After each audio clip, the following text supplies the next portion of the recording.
Hi everyone, welcome back to my mini blog. তো দিনটা ছিল নবমী, আর আমি এখানে সুন্দরভাবে রেডি হয়ে গেছিলাম দিদির সাথে বেরোবো বলে।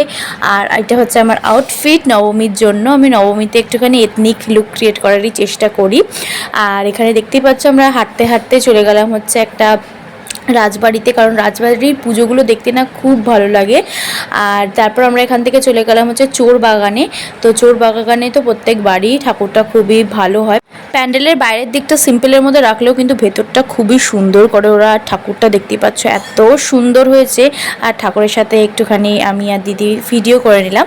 এরপর ওখান থেকে চলে গেলাম হচ্ছে সামনে আরেকটা প্যান্ডেলে। ওখানে বেশ বড় ঠাকুরটা পুজো হচ্ছিল, আর পুজোটা দেখতেও বেশ ভালো লাগছিল। তারপর ওখান থেকে চলে গেলাম আরও একটা রাজবাড়িতে। আর রাজবাড়িটা বেশ ফাঁকা ছিল, তাই জন্য একটু হাওয়া খেয়ে নিলাম, কারণ প্রচণ্ড গরম লাগছিল, কারণ প্রচণ্ড বৃষ্টিও পড়ছিল। তাই ভাবলাম যে এখানে একটুখানি ওয়েট করে যাই বৃষ্টির জন্য। এরপর ওখান থেকে আমরা চলে গেলাম হচ্ছে দমদমের ঠাকুরগুলো দেখতে। আমি না এক্স্যাক্টলি তোমাদেরকে প্যান্ডেলগুলোর নাম বলতে পারবো না, কারণ প্যান্ডেলগুলোর নাম ঠিক আমার মনে নেই। তো এখানে আবার দাঁড়িয়ে পড়লাম পাখার হাওয়া খেতে। ইনকমপ্লিট উইথ পাখার সামনে দাঁড়িয়ে হাওয়া খাওয়া, ঠিক বললাম কি?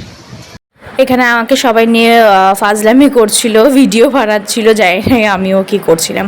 তারপর ওখান থেকে চলে গেলাম আরও একটা দমদমের প্যান্ডেলটা। এই প্যান্ডেলটা অত ভিড় ছিল না, মানে ভিড় ছিলই না, কিন্তু থিমটা মানে ওদের কনসেপ্টটা এত ভালো ছিল, আমার না খুব পছন্দ হয়েছে। আর ঠাকুরটা তো অসাধারণ ছিল।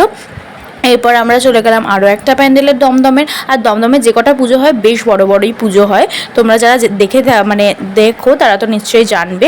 তো ওখান থেকে আমরা ঠাকুর দেখে চলে গেলাম আরও একটা প্যান্ডেলে। তো সেখানকার প্যান্ডেলটাও খুব ভালো ছিল, আর ঠাকুরটাও। আর দেখতেই পাচ্ছ এখানে কত বড় মায়ের একটা পায়ের ছাপ করেছে, যেটা দেখতে ভীষণই ভালো লাগছিলো। সবাই ওখানে পয়সাও দিচ্ছিল, লিটারেলি মানে সত্যি মানুষ পারেও বটে। তারপর যেহেতু পুজোর মেলার সামনে এরকম প্যান্ডেল বলছি, এখানে মেলা মতো হয়, আর সেগুলো দেখতেও ভালো লাগে। সো মেলার ভেতরে ভিড় ঠেলে আমরা চলে গেলাম আরও একটা প্যান্ডেলে। তো সেই প্যান্ডেলটা দেখার পর আমরা মানে ভিড় ঠেলে আমরা ঠাকুরটা কোনোরকমভাবে দেখার চেষ্টা করলাম, কারণ যেহেতু বিকালবেলায় গেছিলাম, বিকালবেলায় প্রচণ্ড ভিড় হয়। তারপরে একটুখানি কিছু স্ন্যাক্স খাওয়ার জন্য দাঁড়ালাম, ওই টুকটাক আর কি মুখ চালানোর জন্য। তারপর ওখান থেকে চলে গেলাম আমরা ভারত চক্রে। আর কারণ এই প্যান্ডেলটা আমার মনে আছে শুধুমাত্র নাম ভারত চক্র। তো এত ভিড় হয়েছিল, বাবারে বাবা, তোমাদের জন্য ভিডিও করব কি ঠাকুরটা মানে কোনোরকমভাবে দেখলাম, ভিডিও করলাম আমাদেরকে দেখানোর জন্য। তো এরপর চলে গেলাম ওখান থেকে হাঁটতে হাঁটতে তরুণ সঙ্গে। এখানে প্যান্ডেলটা তো অসাধারণ করেছে, কিন্তু প্যান্ডেলের থিমটাকে ওরা এত বেশি বাড়িয়ে ধরেছে, ঠাকুরটা ওই আন্দাজে একদমই ছোট হয়ে গেছে, মানে খুবই ছোট, সামনে থেকে না দেখলে তোমরা বুঝতে পারবে না। এবার ওখান থেকে আমরা বেরিয়ে চলে গেলাম হানিজা ধাবায় ডিনার করতে, কারণ আমাদের খিদেও পেয়ে গেছিলো আর রাতও হয়ে যাচ্ছিলো। তো ওখান থেকে আমরা কাবাব অ্যাজ আ স্টার্টার অর্ডার করলাম। তারপর ওখান থেকে তন্দুরি রুটি, চিকেন ভর্তা, তো আরও অনেক কিছু অর্ডার করেছিলাম। তো এইভাবে আমার নবমীটা কাটলো।